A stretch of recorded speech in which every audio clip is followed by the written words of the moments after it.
The Anchor Hocking Glass Corporation brings you Crime Photographer.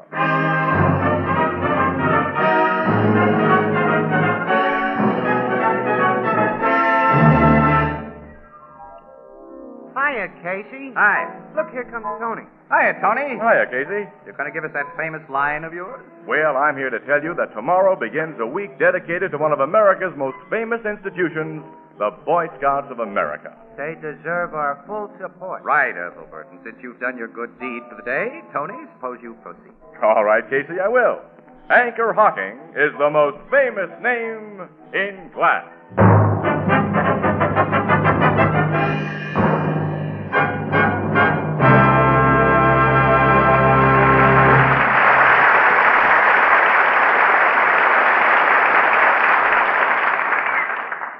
Good evening, ladies and gentlemen. This is Tony Marvin. Every week at this time, the Anchor Hocking Glass Corporation of Lancaster, Ohio, and its more than 10,000 employees bring you another adventure of Casey, crime photographer, ace cameraman who covers the crime news of a great city. Written by Alonzo Dean Cole, our adventure for tonight, Music to Die By.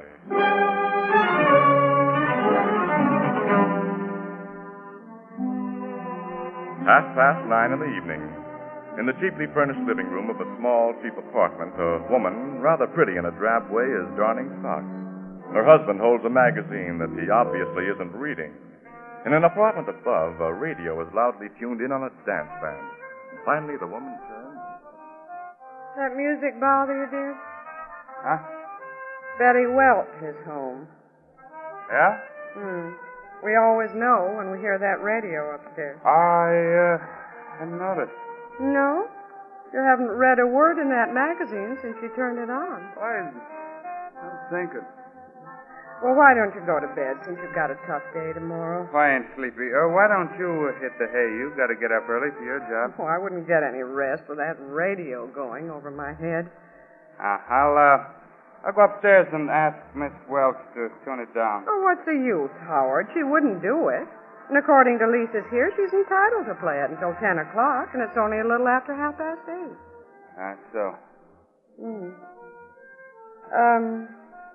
Very good-looking gal, Miss Welch.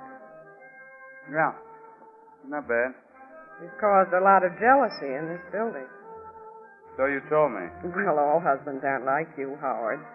Some of them around here have been giving that blonde upstairs quite a play. You hear that stuff from Mrs. Bloomington. That old dame across the hall does nothing but gossip. Mrs. Bloomington isn't the only one. Yeah. Look, Ada, I'm pretty restless. I won't be able to sleep unless I get a walk and maybe a couple of beers. I think I'll walk down to Eddie's Tavern and back. Okay, but before you go, Howard, call up the super and tell him to fix that radiator. Radiator? The one in the kitchen. The super won't fix radiators. Now it's too late. He will if you ask him. You can get most anything out of John. Call him on the house phone now. Okay. I'll go across the hall and get Mrs. Bloomington to stay with me while you're out and the super's here. What do you want to do that for? I have a sense of the proprieties, Howard. Proprieties? Nuts. Hello, super. Hiya, John. This is Howard Clinton, apartment 4B. John, the radiator in the kitchen doesn't work. Can you come up and fix it? Well, I know it's late, John, but be a pal, huh? Yeah.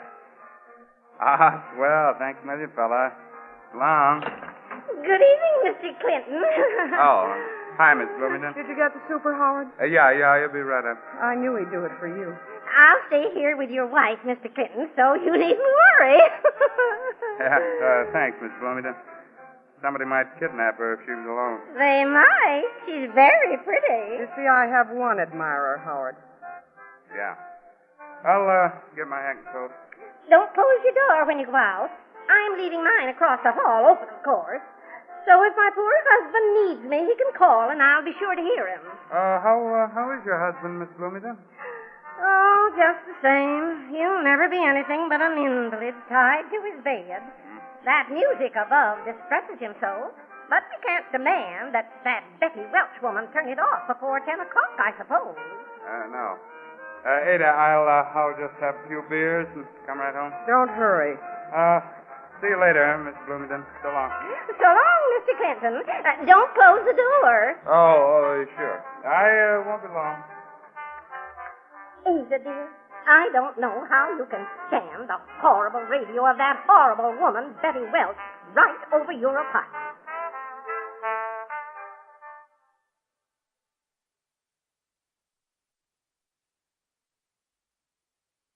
Just a minute. Oh, you did manage to get away, Howard. Yeah. Hello, Betty. Hello. You're alone, I see. Huh, did you expect to find me with a place full of company? You're the most jealous fellow I ever met.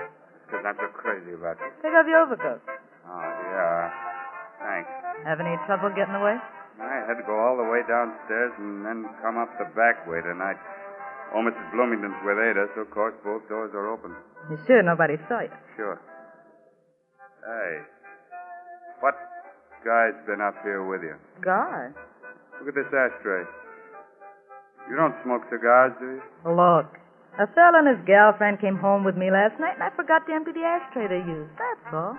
Fellow with his girlfriend, huh? Sure. Come on, I got music on for dancing. How about it? Let's go. Hey, I want to dance, not have the wind squeezed out of me. When I get you in my arms, Betty, I don't care what... Cut it. Behave yourself. Okay. That's better. Nice, ain't it? So nice I never want to let you go. I never want another guy to hold you close like this. Stick to your dancing, big boy. Yeah.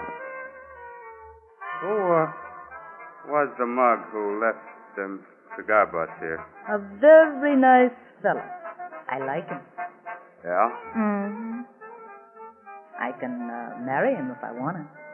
You can, huh? Mm-hmm. He's a good dancer, too. Like you.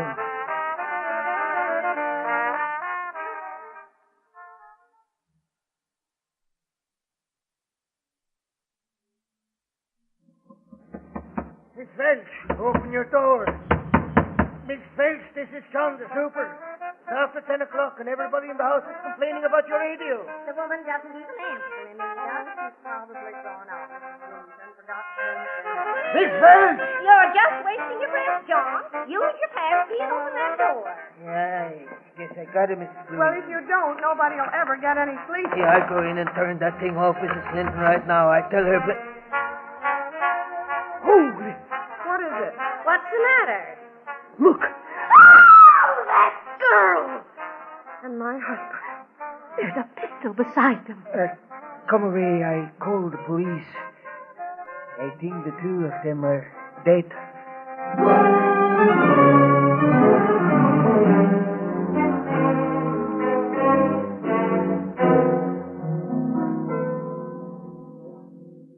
When we homicide guys got here, Miss Williams, that radio was still blasting away. And what did you find, Captain Logan? Well, the girl, Betty Welch, had been shot at close range through the forehead. She died instantly. The guy, as so often happens in these murder and suicide ideas, didn't aim so good at himself. He only creased the side of his skull. He's alive then, Logan? He's hardly hurt, Casey. He just knocked himself out for a while. Have you questioned him yet? Oh, plenty. And he's talked plenty. He admits he killed the gal and then tried to bump himself off? No, he denies that. But he admits he was crazy about the girl and very jealous of her. And also, the murder gun's been identified as his, and the old dermal nitrate test shows that he fired a gun sometime today. Well, everything's over for him then, except the hot seat. Uh-huh. I wish all the cases I get were as easy to crack. Yeah, well, where is the guy? I want some pictures of him. He was taken down to headquarters just before you got here. But the murder gun's on that table. You probably want a shot of that. Oh, yeah. German Luger, huh? Yeah. This Howard Clinton brought it back from the war as a souvenir. He's an ex-GI. XGI, huh? Give me some more dope about him for my story, Captain. What do you do for a living? Why, he's a foreman at the big Adolphi greenhouses, a nurseryman and plant specialist. Hey, was he on the job today, Logan? Yeah? Captain Logan, tell me. Excuse me a minute, Annie. Yeah. Well, since he denies the killing, Logan, how does he explain it? He doesn't. He says something hit him and he blacked out, which isn't a very good story. Your fingerprint guys went over his gun first thing. Naturally. The gun was clean. It's a little unusual for a guy to attempt suicide and then clean the fingerprints off his gun, isn't it? It would be most unusual if we hadn't found an initial handkerchief belonging to Clinton on the floor near the gun. For some reason, maybe he didn't intend to commit suicide at first, he had that Luger wrapped in a handkerchief when he used it, and the handkerchief showed a positive in the nitrate test. Yeah, well, Logan, he worked in a greenhouse where he handles fertilizers that show the same reaction in a dermal nitrate test that gunpowder does. You have no proof that Clinton did this killing. Look, I figured that fertilizer angle, Casey. Now, listen, amateur. It's Clinton all the way, because nobody could have gotten out of this apartment after the killing. No? No. This is the only apartment on the top floor here, and there's no outside fire escape. And nobody could have gone downstairs after Clinton came to Betty Welch's apartment without being seen. Why? Because Clinton's wife in the apartment below had her door wide open. She and another woman, Mrs. Bloomington, sat facing the front stairs, and they're positive nobody came down. Now, how about the back stairs? Now, Mrs. Bloomington's husband's an invalid. His door was wide open, and he had a full view of the back stairs from his bed. He saw Clinton sneaking up them, but he saw nobody coming down. Huh? I guess that settles that, Casey. Well, witnesses aren't always reliable, Annie. I'll give you 10 to 1 that the Bloomingtons are reliable. When you talk that kind of odds, my pockets are lined with fish hooks. Yeah. Just the same, I want to meet the Bloomingtons. Yeah, you'll find them downstairs. Go ahead. Get acquainted.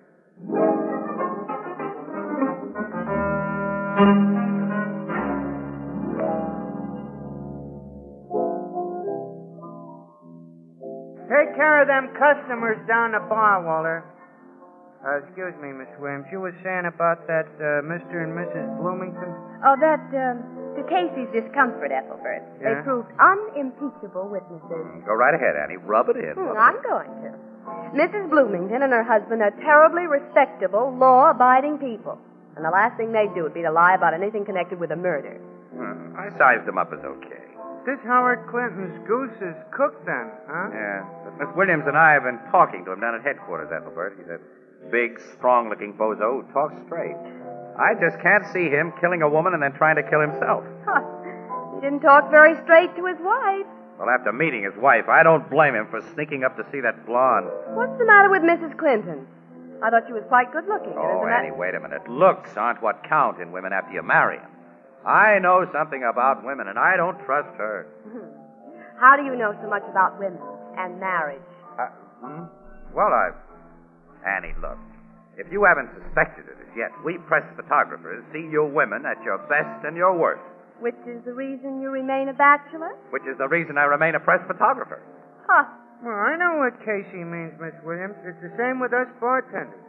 We meet so many phony dames that a guy gets afraid afraid of all the gals who ain't just like you, Miss Williams.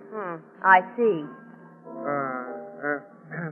Getting back to the subject, this Mrs. Clinton had plenty of motive to shoot that blonde and try to shoot her husband, Casey. I think she had plenty of motive for the killing, but she didn't have the opportunity. Mrs. Bloomington was with her when Betty Welch was killed. So was the superintendent of the apartment house. Ada Clinton couldn't have done the job. Nobody could have, but Clinton himself, apparently. See, Annie, tomorrow morning, let's talk to Mrs. Bloomington again.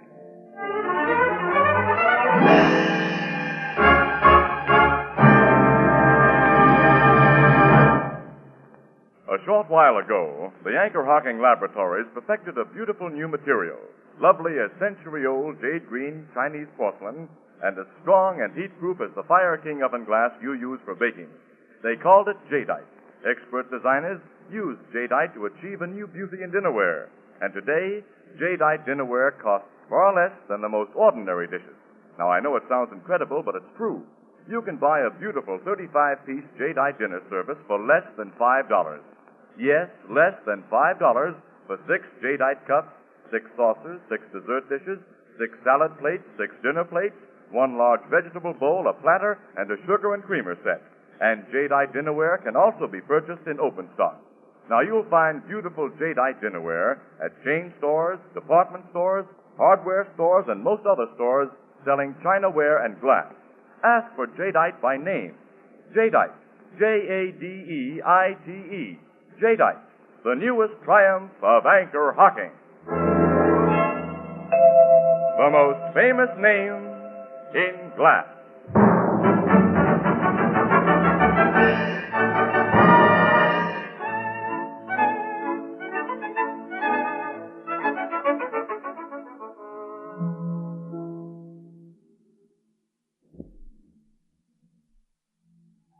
Have another cup of tea, Miss Williams? ma'am. No, thanks, Mrs. Bloomington. 3 is my limit. You have another Mr. Casey. Sure, Mrs. Bloomington. Yeah, I just love The moment I first met you, I said to myself, there's a fellow tea drinker. Now, what were you saying, Mr. Casey? I remember. I was telling you about poor, dear Ada Clinton asking me to come across the hall to her apartment last night because her husband was going out and John Felix, our superintendent, was coming up to fix the kitchen radiator. Yeah. Well, I just love dear Ada, so I dropped everything and went over with her. She's silly. The super is in her place often, and she's never asked for a chaperone before. Often. Casey. No, don't misconstrue what I'm saying, Whitney. Because a little girl like Ada could have no personal interest in such a common man as John Felix. Well, what did Felix do to their radiator last night, huh? Replaced an air valve, he said. How long did that take? He was out in the Clinton's kitchen from a little after 9:30 until after 10, when that Welch girl's radio should have been shut off. At least half an hour. Yes. Well, could you see him working out in the kitchen?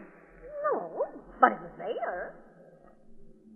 Huh? Well, Mrs. Bloomington, this has been a delightful visit, but Miss Williams and I must go. Not before you have another cup of tea, Mr. Casey. Tea? Oh, no. You'd like it so much. No more tea, Mrs. Bloomington. No more tea.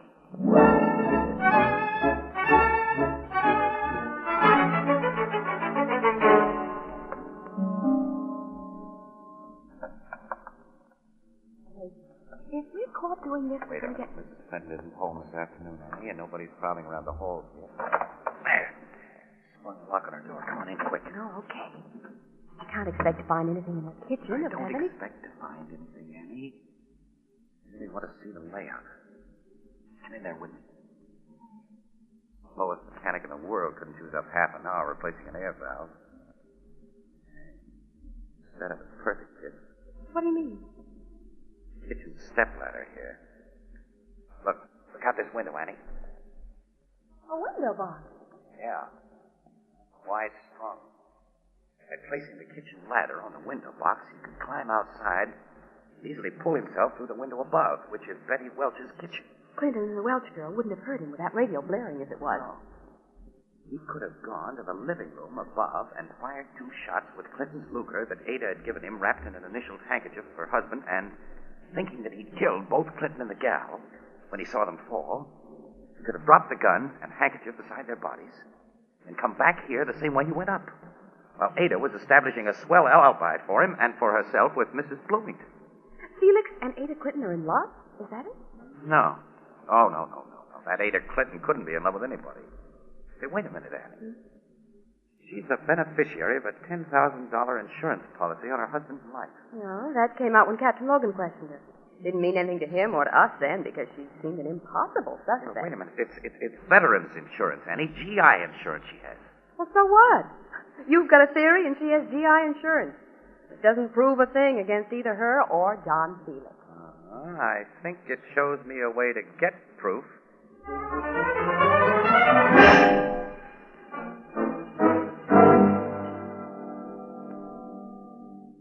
Thank you very much for letting me take more pictures of you, Mrs. Clinton. And for this second interview. You're quite welcome, Miss Williams, Mr. Casey. Frankly, it isn't easy for me to talk to newspaper people or to anyone at this time. We appreciate your state of mind, Mrs. Clinton. I don't think you really can. My husband's going to be executed for murder. He carried life insurance for you, Mrs. Clinton. Didn't he? Veterans insurance, $10,000. Only veterans insurance. That's all. Too bad. Why do you say that? Well, most people don't thoroughly read insurance policies, you know. Or if they do, they forget the provisions. Have you been like that, Mrs. Clinton? I don't understand what you mean. Well, it's my understanding of the GI policy that if your husband is executed for a crime, you get nothing. Did you know that? No. You've had a bad deal all around, Mrs. Clinton. I hope your luck changes. Well, let's go, Annie. Goodbye, Mrs. Clinton. Goodbye. Well, she's doing some hard thinking right now, okay? So she is. Annie, Logan and 2 detectives are all set up in the next apartment with microphones. They've also bored peepholes in the wall. Let's join them and watch and listen.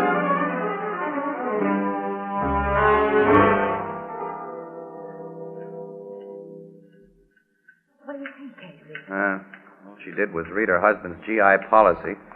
Also what looked from here like another insurance policy, and then typed a letter or something, which she just folded and put on the table. You know, the way she typed that letter or something puzzles me, Casey. The gal holds down an expert stenographer's job, but she used the old Hunt and Peck system. Yeah, that's right. It's funny, isn't it?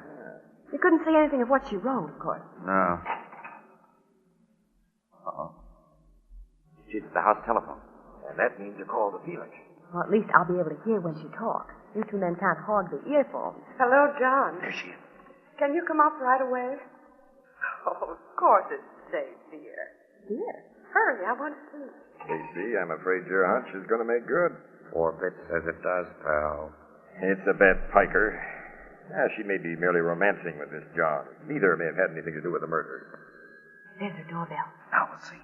You two will see. I'll only hear. Hello, John. My beautiful Ada. Close the door. Yeah. You think it's all right for me to be up here now?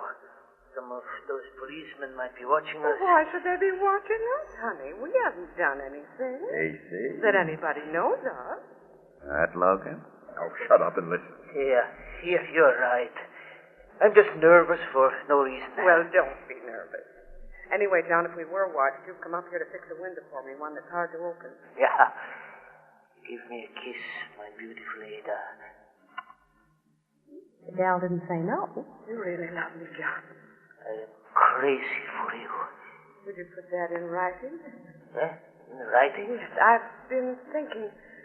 I've never had a love letter from you. Because we see each other every day. Hey, what's this mush leading up to? It would take so long Just to write write. a short one, John. Get out your pen and write it on the back of this old letter. Hey, that's the folded paper we saw her type, Casey. Yeah. What shall I write, my darling? Just I love you, Ada. All right. You are such a funny woman. I never understand you. There. I've wrote, I love you, Ada. Well, aren't you going to sign it? Oh, sure. Write your full name. John Felix. It'll look better. I'll like it. Yeah, there you are. Anything else? No. This will do very nicely. Casey, I don't get this. Over my head, pal. Now, for my love letter, I want another kiss. Oh, wait, dear. There is something else I want you to do for me. I wasn't kidding about a window being hard to open. It's that one, John. Will you fix it for me? Yeah, sure, all right. It don't work hard. Well, lift it clear to the top. It slides easy. Oh, that's funny. Maybe something catches it sometimes from outside. Lean out and look. All right, Hey, no! She pushed him, Casey. He's falling. Out of the window? I get the idea of that love letter stuff now, Logan. So do I. And now I'm getting that dame. I've got a key to her apartment, so we'll walk right in.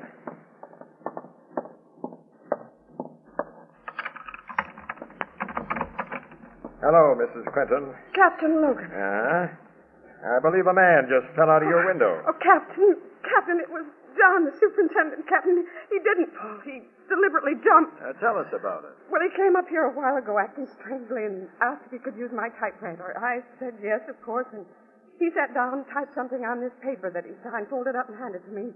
Then he raised that window. Horrible. Naturally, you hadn't had a chance to read the paper he handed you. No, Mr. Casey, take it. Captain, you read it. I imagine it'll be John Felix's confession of the murder of Betty Welch. Don't you, Logan? I think so, Casey. Together with a declaration by Felix that he's about to commit suicide. Why do you say that? In appreciation of the act you just put on, Mrs. Quentin, I'm making you a present of these bracelets. You're under arrest for murder.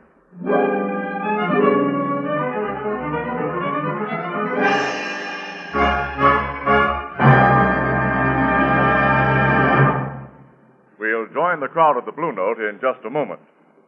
You know, physicians who specialize in baby care agree that diet is the most important factor in a baby's health. Today, with the many varieties of scientifically prepared, ready-to-serve baby foods, it's simple for mothers to supply nourishing, well-balanced meals without spending long hours in the kitchen. But there's another factor almost as important as food itself, and that is cleanliness. For this reason, if for no other, you should insist, yes, insist, on prepared baby food packed in sterile, crystal-clear glass jars. Glass has no harmful effect whatsoever on food, either before or after the container has been opened. The baby food you buy in an Anchor glass container, sealed with an Anchor vacuum cap, is as clean as that prepared in a hospital. Convenient Anchor glass containers, used by most of the better packers of prepared baby foods, and easy to open, easy to reseal Anchor caps, are products of Anchor Hocking. The most famous name in glass.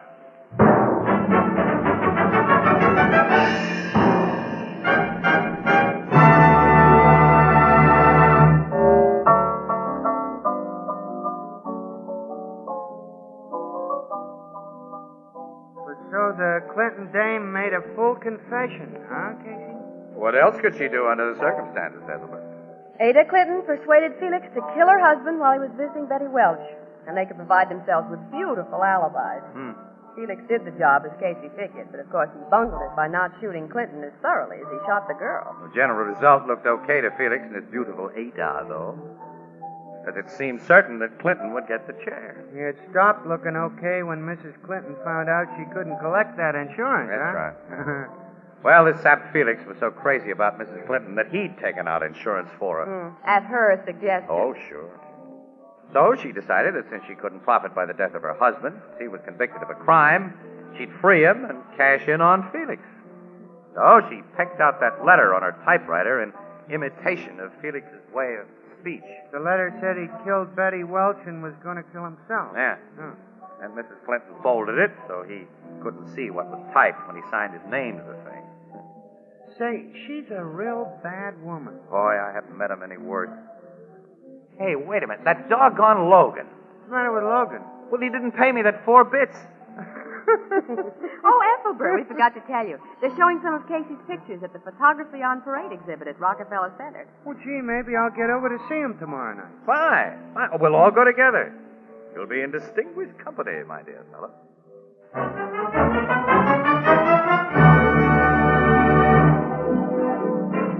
Crime Photographer, starring Stotts Cotsworth as Casey, is brought to you each Thursday by the Anchor Hocking Glass Corporation, makers of Fire King Oven Glass, Anchor Glass Containers, Anchor Caps and Closures. All products of Anchor Hocking, the most famous name in glass.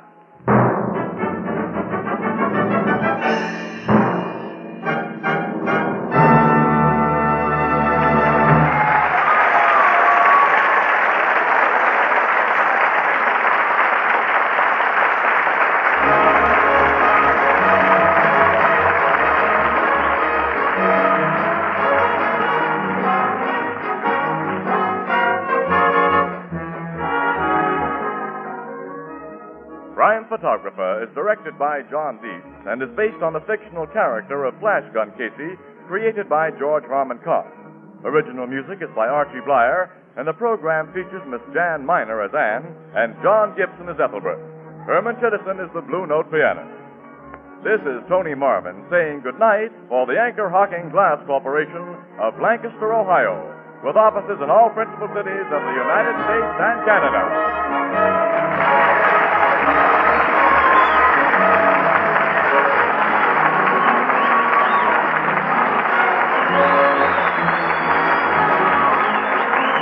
This is CBS, the Columbia Broadcasting System.